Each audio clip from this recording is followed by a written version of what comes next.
she says, we need to talk. She says, Ronnie's been in a serious car accident, and we need to get you home. And I said, okay.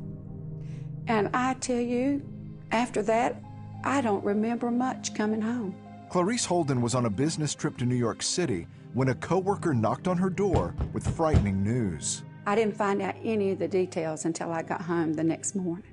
He was coming home from the restaurant, and the man ran the stop sign and hid him in the driver's door and ejected him out the passenger window. Ronnie had his seatbelt on, but it broke it.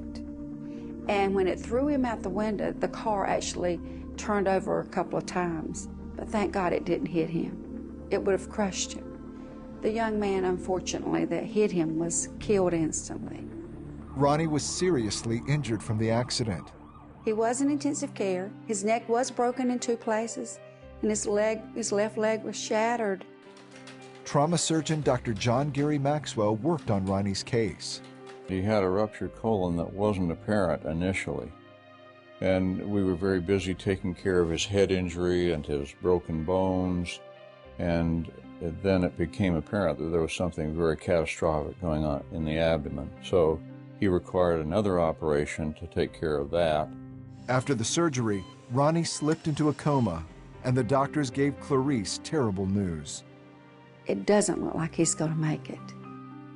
He probably has about 3 hours. And at that time, I don't know about you, but I've never had anything like that to happen to me. I didn't know what to say, what to do. What Clarice felt she could do was pray. She enlisted as many friends and folks from church as she could to pray for Ronnie. I knew that God was going to make Ronnie. He was going to heal Ronnie and make him whole again. So I just went back to our family in the waiting room and friends, and I said, guys, we are not going to be wringing our hands, and we are not going to be saying, poor Ronnie. We are going to believe God together. Ronnie was already facing an uphill battle when complications set in.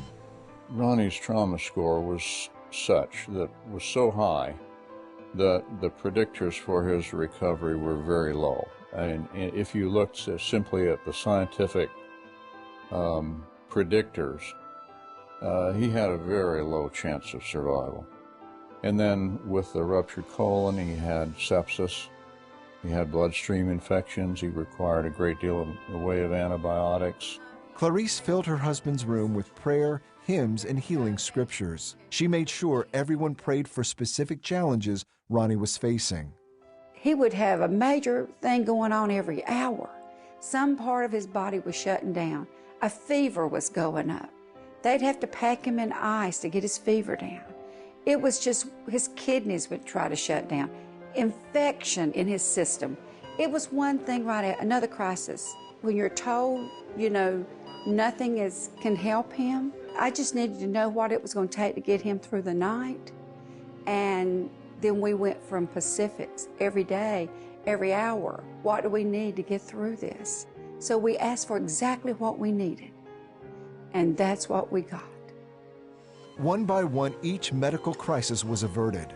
The sepsis infection subsided. Intense fevers came back down to normal levels. His kidneys that were failing began to function again. Clarice says the turning point came when he woke from his 3-week coma. When I saw his eyes, I knew he was going to be okay. His clear blue eyes, I just wanted to see him.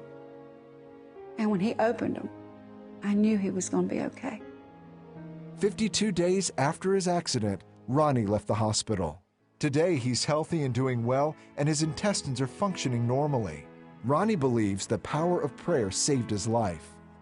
And I know beyond a shadow of a doubt, that's the only reason I'm here. Her prayers and the people who agree with her and the other people praying for me. Never let anybody tell you it doesn't mean anything to pray for somebody, because I would not be here. That's the only reason I'm living, is because God answered people's prayers. Against all odds, Ronnie's life is back to normal. But you always fight for something that you love, that you believe in. and I love him, and I believe in him. I know that everybody there knew he was not supposed to come out, but he did. He doesn't even look like anything ever happened to him. When God does something, he totally restores, doesn't he? He really does. He does a great job, a lot better job than me.